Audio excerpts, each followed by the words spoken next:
Now, you've had about 20 years of experience. What initially drew you to this field of work? What initially drew me, we were talking about archetypes earlier before we started recording. And, I think from a very, very early age, I've always had an ability to really listen well to people and to help people figure out what's going on with them. And I have the sage archetype, which is interesting. I have the sage archetype in my seventh house of the archetypal wheel, which means my one-on-one relationship. So it really just does seem to make sense that I would be a therapist and an archetypal consultant working one-on-one with people, supporting people to create their transitions from their shadow sides to their lighter sides. What are those shadow sides? Well, like for example, most of us, all of us really, like we've had times of self-sabotage, right? We've had times of feeling victimized or feeling like, oh, there's some oppressive force that is not letting me have this thing, right? That would be the victim archetype. The saboteur archetype every person has. We've probably as adults even had temper tantrums like a child would, a child archetype if we're not getting our way or we're frustrated, or we might slam something if we're not getting our way, or alternatively, we might feel like we have to do it all ourselves because no one else is going to help us. That's a different way the child archetype can express itself. We might have times of compromising ourselves, compromising our values because of fear that we might lose emotional safety or financial safety. So we might stay in a job way longer or a relationship than we know we should be there because we're afraid of what the consequence might be if we really stepped into our values. So those are some ways that we can just by accident be living out through a default system, through a shadow side.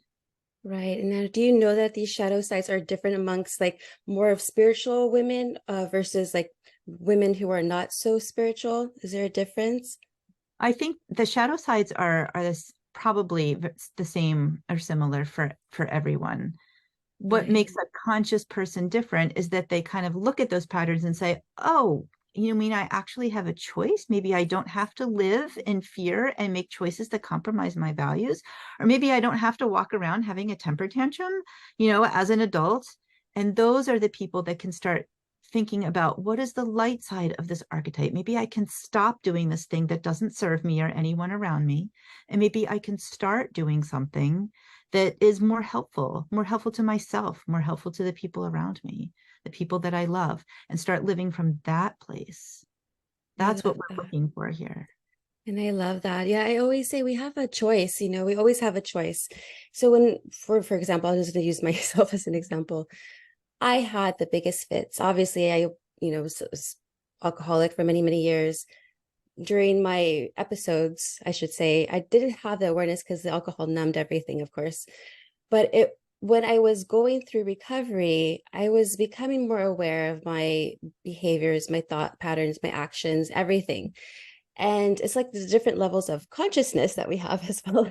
And what's interesting is that I was taught to stop and then just to observe the way I'm feeling. What's going on within me? Like, okay, why am I feeling angry all of a sudden? Is it something that someone said to me? Did it like, did my mom rub me in the wrong way when I spoke to her on the phone earlier? Different things like that. And just taking that time to just stop and then bringing that awareness to observing why you're like that. Because I know a lot of people say, yes, we're not our emotions, we're not our thoughts, we're not this, we're not that. We're just are like a spiritual being trying to do the best we can on the planet Earth with the conditions that were given to us growing up, which is that's another whole another podcast that we can get into. Yeah.